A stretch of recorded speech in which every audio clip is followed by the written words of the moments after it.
All right, sort 10 coming at you. Here we go. So in sort 10, we have our short U and our long U sounds. So just like when we've talked about our other short sounds, those are the ones that we typically learn, right?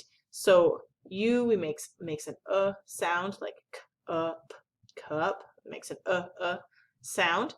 And then our long U, that's when the letter says its own name. And so it makes like a U sound. And sometimes it's a little bit different than a U sound, like in tube.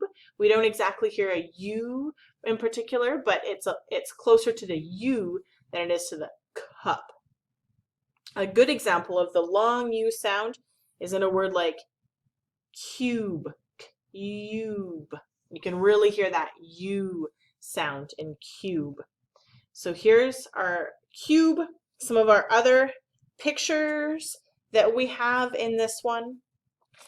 This is cut, t. Okay. This is a mule, mule. Plus and bus. And then our oddball in this sort is the word put. And the word put is an oddball. We're just going to do some comparing here. Let's see. So if I were to write the word put on my whiteboard, and then I write this word. So we've got put and cut. These words look like they should rhyme, right? They have the same ending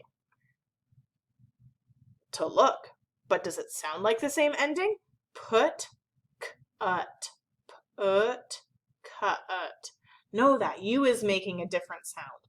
So in cut, it's making the short U sound, but in put, it's not. It's more making a sound like we would say in this word, foot.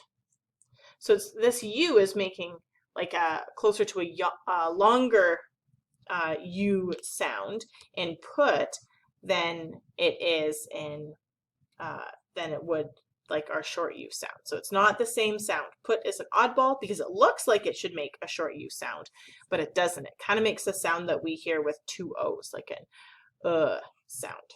And that's not the that we would hear in a short U sound. So that is why put is our oddball. So we've got these sorted, and then we can continue on sorting some of our other words. June,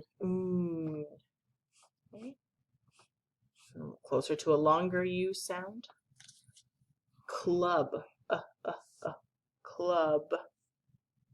Such, okay. Rude, ood. All right, that's sort 10.